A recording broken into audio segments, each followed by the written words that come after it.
नमस्ते सदा वत्सले मातृभूमि। दोस्तों बहुत बहुत स्वागत है आप सबका एक बार फिर से टेक्निकल्स में।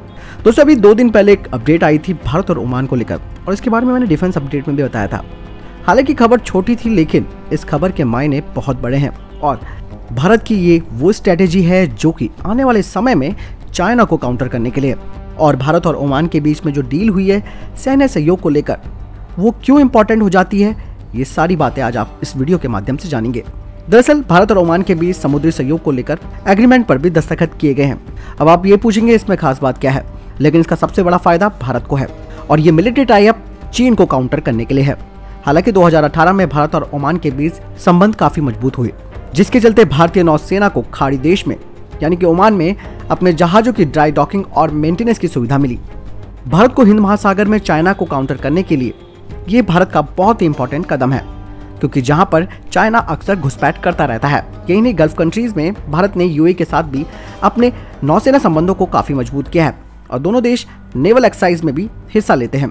भारत ने यूएई नेवी और फ्रांस के साथ मिलकर वरुण ट्राइलैटरल एक्सरसाइज भी की। ओमान का ड्यूकम पोर्ट और ड्राई डॉक भारतीय नौसेना के लिए बेहद इंपॉर्टेंट है।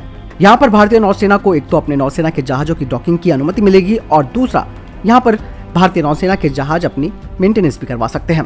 दोस्तों यहाँ पे मैं आपको बताना चाहूंगा कि Duqm port and dry dock Oman की शिप रेयर और ड्राई डॉक फैसिलिटी है और ओमान में मौजूद भारतीय नौसेना का ये अड्डा चीन के जिबूती को काउंटर करने के लिए बेहद इंपॉर्टेंट है। जिस तरीके से आप मैप में देख सकते हैं कि ओमान से जिबूती की दूरी कितनी है और इसमें भारतीय नौसेना को रणनीतिक बढ़त कैसे मिल सकती है।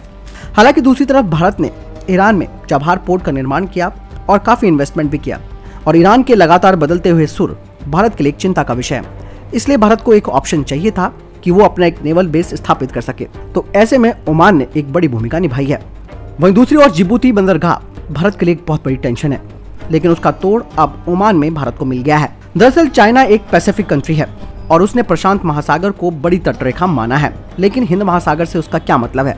लेकिन चीन यहाँ पर भी पीछे नहीं हटता। चीन का ये मानना है कि पैसिफिक ओशियन का सेंटर हिंद महासागर है और ऐसे में उसे काउंटर करने के लिए ड्यूकम पोर्ट जो है वो बहुत इंपॉर्टेंट हो जाता है भारत के लिए, जहां से भारतीय नौसेना केवल चीन ही नहीं बल्कि पाकिस्तान पर भी नजर बनाए रख सकती है।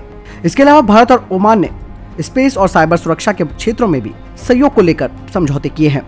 यही नहीं, दोनों देशों की तीनों सेनाएं यानी कि लैंड, एयर और नेवी ज्वाइंट एक्सरसाइज भी करेंगे। भारत ओमान की वायुसेना, नौसेना और थल सेना को प्रशिक्षण भी देगा। ओमान जो कि गल्फ कंट्री है, वो भारत के साथ मिलकर हिंद महासागर की समुद्री सुरक्षा को और मजबूत बनाएगा। हालांकि दोनों देश आतंकवाद विरोधी अभियानों के लिए भी एक साथ आएंगे।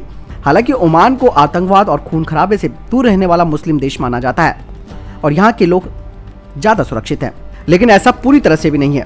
यहाँ पर भी आतंकवाद अपने पैर फैला रहा है। जिहादी और कट्टर मुस्लिम समुदाय ओमान के आंतरिक हालातों को बिगाड़ने की कोशिश करते हैं। आपको बता दें कि ओमान ने एक बहुत बड़ा फैसला लिया था, जिसमें कि उसने जिहादी समर्थक और कट्टर मुस्लिम धर्मगुरु सलमान नदवी को अपने देश से बाहर निकाल दिया और इस कदम का भारत ने भी स्वागत किया। तो स्ट्रैटेजिक रूप से भारत के लिए ड्यूकम बंदरगाह बहुत ही इंपॉर्टेंट होने वाला है और ये भारत का जवाब ईरान के लिए भी है, चाइना के लिए भी है और एज वेल एज पाकिस्तान के लिए भी है, क्योंकि जियोपॉलिटिक्स में ये बेहद इंपॉर्टेंट हो जाता है कि अगर कोई एक देश किसी दूसरे देश की मजबूरी का फायदा उठाए तो उसके पास ऑप्शन होना चाहिए कि वो उसके पड़ोसी या फिर उसके आसपास के देशों के साथ अपने संबंधों को और मजबूत बनाए, और यही भारत ने करके दिखा दिया है। तो अब आपने समझा कि भारत और ओमान के रिलेशंस, खासकर कि डिफेंस रिलेशंस कितने मजबूत यहाँ पर बनते हैं। और इसके अलावा भी व्यापार को लेकर ऑब्वियस सी बात है, वो डील्स वगैरह जो हैं वो चलती रहती हैं, लेकिन जो खास डील है वो है सैन्य सहयोग को लेकर, जिसमें भारत और ओमान साथ मिलकर आए हैं। दोस्तों आपको क्या लगता है, इस बारे में आप कमेंट सेक्शन में लिखकर जरूर बताएं। बहरहाल इस वीडियो के लिए इतना ही, मिलता हूं नई अपडेट के साथ। तब तक आप इस चैनल को सब्सक्राइब करना ना भूलिएगा। नमस्कार, जय हिंद, जय भारत।